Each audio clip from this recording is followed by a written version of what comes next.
안녕하세요. 오늘은 법정지상권에 대해서 말씀을 드리려고 하는데요.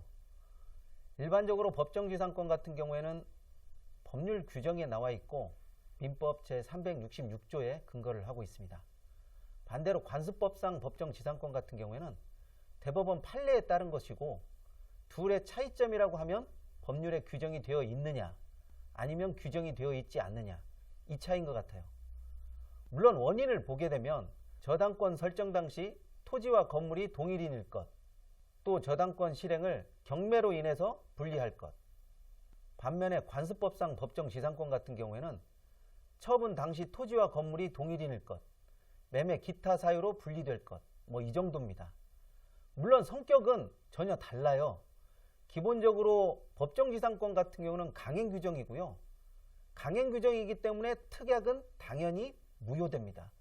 다시 말해서 내가 법정지상권을 무효화시킬 수 있는 특약은 애초부터 성립될 수 없다라는 것을 이야기하는 것이고요. 관습법상 법정지상권 같은 경우는 임의규정이라 관습법상 법정지상권을 무효화할 수 있는 특약이 유효화된다라는 거, 이 정도는 꼭 알아두시면 될 것 같습니다. 여기까지가 우리가 보통 이론상으로 법정지상권은 이런 것이다, 관습법상 지상권은 이런 것이다, 이렇게 규정을 하고 있는데요. 그런데 이런 것들을 냉철하게 규정하라는 투자자가 별로 없어요. 이런 것들을 규정하는 투자자는 사실상 이론가나 법률가에 해당되는 거지, 이런 사람들을 투자자로 볼 수 있는 사람들은 거의 없는 것 같아요. 그런데도 법정지상권에 대한 이야기를 많이 하는 이유는 결국 법정지상권으로 인해서 수익이 다른 것에 비해서 크기 때문이죠. 일반적으로 법정지상권이 아닌 다른 물건 같은 경우는 수익이 어느 정도 정해져 있는데, 법정지상권이라든지 이렇게 권리의 하자가 있다라든지 아니면 특수물건에 들어간 것은 생각보다도 더 많은 이익을 얻을 수 있기 때문에 법정지상권에 대해서 사람들이 많이 관심을 갖는 거죠. 일반적으로 법정지상권에 관한 문제가 명확하게 규정되어 있지는 않습니다. 왜냐하면 법정지상권에 관한 문제를 명확하게 규정할 수가 없는 게, 과연 이 물건을 법정지상권으로 가졌다라고 해서 수익이 어느 정도 나옵니다 라고 규정할 수 있는 것도 아니고, 법정지상권이 성립 안 되니까 마음 놓고 들어오십시오 라고 규정하는 그런 물건도 없어요. 다만 표를 보시게 되면 대부분 두루뭉실하게 그렇게 나와 있는 거죠. 법정지상권 성립 여지 있음. 대부분 법정지상권에 관한 물건이 성립이 되든 안 되든 거의 이런 식으로 모든 사안의 규정을 낙찰자에게 떠넘기죠. 솔직히 그 부분에서 투자자들이 쫄거나 겁을 먹거나 미리 포기하거나 이런 투자자도 있고, 아니면 이런 것은 내가 충분히 처리할 수 있겠다라고 판별하는 투자자도 있고, 여러 찔이죠. 문제는 그것에 대한 공포를 내가 뛰어넘느냐 마느냐, 그 차이인 거죠. 공포를 뛰어넘어서 그 물건을 제대로 처리할 수 있다라고 하면 큰 수익으로 돌아오는 것이고요. 공포를 이기지 못하면 그냥 아무 일도 일어나지 않고 오늘도 조용히입니다. 그러면 실사례를 한번 보도록 하겠습니다. 2017 타경 13446 2번 물건입니다. 이 물건 같은 경우에는 당연히 법정지상권 성립 여지 있음, 이렇게 적혀있는 물건이죠. 기본적으로 이런 물건 같은 경우에는 법정지상권이 성립이 된다 안 된다, 그 부분을 논하시기보다는 과연 이 물건, 다시 말해서 토지를 내가 땄을 때 법정지상권을 처리할 수 있느냐 없느냐, 아니면 건물만 내가 땄을 때 토지주에게 어느 정도에 대한 수익을 주고 내가 이 물건의 가치를 살릴 수 있느냐 없느냐, 그런 부분을 판단하시는 게 훨씬 더 저는 낫다라고 봅니다. 이 물건 같은 경우에는 법정지상권 성립 여지 있다라고 판단이 되는데, 굳이 법정지상권이 있느냐 없느냐 그 점을 따지시기보다는 법정지상권을 처리해서 어느 정도의 수익을 얻고 어떤 가치를 살릴 수 있느냐, 거기에 포커스를 맞춰야지, 굳이 법정지상권에 내가 어디까지가 성립이 되느니 굳이 법정지상권으로 인해서 내가 입찰을 해야 되느니 말아야 되느니 여기까지 가게 되면 사실상 이 물건을 포기하느니만 못해요. 설령 이 물건을 입찰하셨다고 하더라도 이 물건에서 그렇게 수익을 낼 수 있다라고 보지 않습니다. 왜냐하면 법정지상권에 대한 생각을 너무나 깊게 하시고 있는 이 마당에 과연 수익까지 생각할 수 있는 여력이 없다라는 이야기죠. 이런 물건은 열의 9은 매각에서 제외되는 제시외 건물로 인해서 법정지상권 성립 여지 있음, 이런 식으로 나오죠. 사실상 낙찰자에게 법정지상권에 대한 유무는 네가 판단해봐라 떠넘기는 거죠.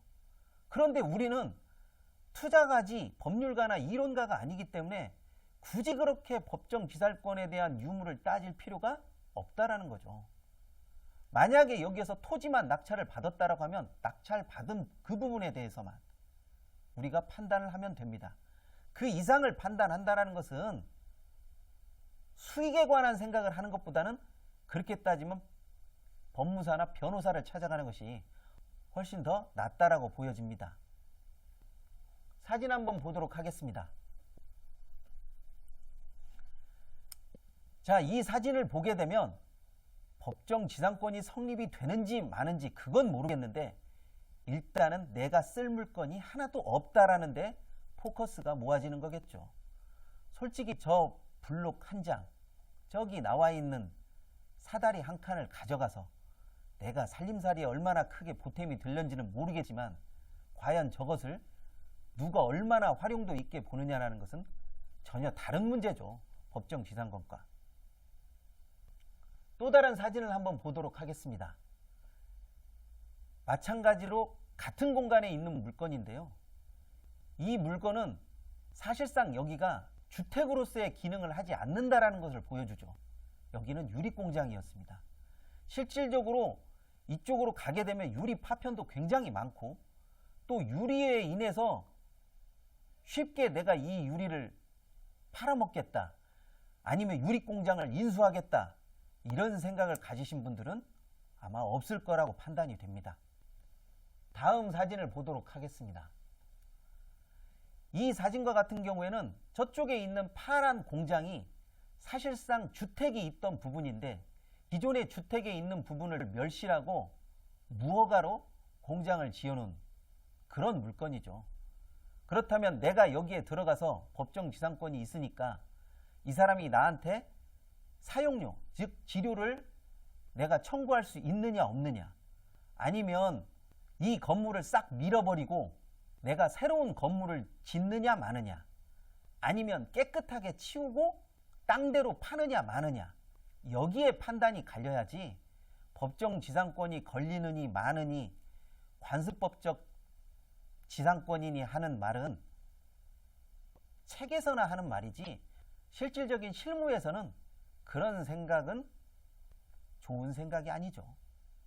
기본적으로 생각을 해서 저는 이 땅의 가치를 높게 봤기 때문에 건물은 무조건 치우자, 이 생각으로 이 물건을 낙찰받았습니다. 다음 사진을 한번 보도록 하겠습니다. 이 사진은 실질적인 공장 외부에서 공장의 문을 열고 찍은 사진인데요. 한눈에 봐도 공장이 운영되지 않았다는 걸 알 수가 있는데 과연 이 사람에게 공장을 당신이 운영하고 있지 않으니까 이 공장을 철거해 주십시오 라고 하면 그 사람이 기다렸다는 듯이 예 알겠습니다, 바로 치워드리겠습니다, 이런 말을 하겠습니까? 또 당신은 내 땅 위에 무허가로 건축물을 지었으니까 저에게 오늘부터 사용료를 내십시오 라고 말하면 그 사람들이 기다렸다는 듯이 예 지금부터 시작해서 내가 얼마 동안 사용할 것이니까 사용료를 측정을 해주시면 제가 곧바로 통장에 쏴드리겠습니다, 이런 말을 할 수 있을 거라고 생각하십니까? 100이면 100, 10이면 10, 이런 식으로 모든 사람들이 다 내 마음 같은 그런 법정지상권 물건은 없어요. 사실상 경매 물건이 다 그렇지만 시장에서 한번 가치가 내쳐진 물건을 내가 살린다라고 하면 보통의 상황보다 2배 이상의 노력이 들어갔으면 들어갔지 그 이상의 아니면 그보다 더 적게 노력을 들이고 수익을 얻으려고 하는 것은 좋게 말하면 도둑놈 심보죠. 그런 일은 일어나지 않습니다. 자, 그러면 이 사람에게 어떻게 하면 건물을 철거할 것이냐, 어떻게 하면 내가 적은 노력, 적은 기간을 들이고 수익을 얻을 것이냐, 여기에 포커스를 맞춰줘야지 법정 지상권이 걸린다 만다 하는 문제는 부차적인 문제죠. 다음 사진 한번 보도록 하겠습니다. 마찬가지로 제가 여기를 가보니까 실질적인 공장 내부의 사진인데요. 사람이 어디 기대기도 힘들고요. 어디 앉아있기도 굉장히 힘들어요. 왜냐하면 공장으로서의 기능을 전혀 하지 못하니까. 공장으로서의 기능도 하지 못하는데 여기를 주택으로 볼 수 있는 것도 아니고 여기를 무슨 지상 건물로 인정할 수 있는 그런 부분도 아니죠. 또 이 사람도 사실상 땅이 나갔는데 건물에서 돈 내고 사용하라? 이론상은 가능하지만 실질적으로 그렇게 할 수 있는 사람이 거의 없다라는 거죠. 결론적으로 이야기하면 저는 제 손을 들이지 않고 이 사람 손으로 모든 건물과 잔여물을 다 치우게 만들었죠. 결론만 이야기하면 와 쉽구나 이렇게 생각하실 수도 있겠지만 정말 쉽다고 생각하시는 분은 없겠죠. 예, 저도 똥줄 찢어졌어요. 사실상 이렇게 하는 데까지 기간이 1년 가까이 들었고요. 과연 이렇게 할 필요가 있냐 없냐라고 물으신다면 당연히 저는 대답하죠. 이렇게 할 필요가 있다고. 왜냐? 제가 낙찰받았을 때 가격보다 이렇게 치웠을 때 가격이 2배 이상이 되니까요. 그걸 어떻게 확인할 수 있냐? 여기는 이 공장만 없다라고 생각하면 누구나 집을 짓고 싶어하는 전원주택지이기 때문이죠. 비록 여러 가지 제약사항이 있겠지만 취락지역 내 건축물은 용적률도 좋고 건폐율도 나쁘지 않기 때문에 꽤 매력적인 토지 가치 상승이 이어질 수 있다는 거죠. 물론 기존 건물주에 대한 소송과 힘겨운 협상과 줄다리기 과정은 제가 생략했습니다. 그 부분에 관한 부분은 제가 따로 나중에 설명을 드리겠지만 그렇게 만만한 것은 아니겠죠. 저도 엄마 뱃속부터 태어나면서부터 나도 법정지상권 처리해야겠다 이렇게 생각하면서 자라온 것은 아니기 때문에 하다 보니까 늘어가는 것이고 하다 보니까 그 사람의 심리를 알아가는 것뿐이겠죠. 일반적으로 법정지상권에서 건물만 가질래 토지만 가질래라고 생각을 하게 된다면 당연히 토지만 갖는 것이 훨씬 더 유리합니다. 그 부분은 법정지상권을 바라볼 때 수익의 관점에서 볼 것이냐 아니면 이론적인 관점에서 볼 것이냐 그 차이인 것 같은데 이론적인 관점에서 보게 되면 똑같아요. 그런데 실무적인 경험에서 보면 땅이 건물보다 월등히 낫습니다. 오늘은 법정지상권에 대해서 살펴봤는데요. 물론 법정지상권의 가장 핵심적인 앵키스, 법정지상권이 걸리냐 안 걸리냐 그것보다는 법정지상권으로 수익이 나냐 안 나냐 내가 법정지상권 물건을 건드려서 이득을 취할 수 있느냐 없느냐 여기에 좀 더 포커스를 맞추셨으면 좋겠습니다. 물론 세부적인 법률적인 관계, 협상력에 관한 문제 같은 경우에는 좀 더 조율하고 다듬어져야 되는 그런 부분이긴 하지만 이것도 자꾸 하다 보면 늘어요. 안 늘 것 같아도 그 사람의 심리도 보이고 그 사람의 작은 표정, 작은 눈짓 하나도 주도권이 나에게 넘어왔구나. 아니다. 저 사람이 아직도 버티고 있구나. 이런 거를 말로 하지 않아도 알 수 있기 때문에 그런 부분은 경험이 7, 80%를 차지한다라고 봅니다. 물론 이런 고비만 넘기신다면 충분히 만족할 만한 아니 만족을 뛰어넘는 수익이 나올 수 있을 것이라고 저는 확신하고 있습니다. 궁금한 사항이 있으시면 언제든지 댓글 달아주시고요. 좋아요와 구독하기는 꼭 좀 부탁드립니다. 오늘은 여기까지 하겠습니다.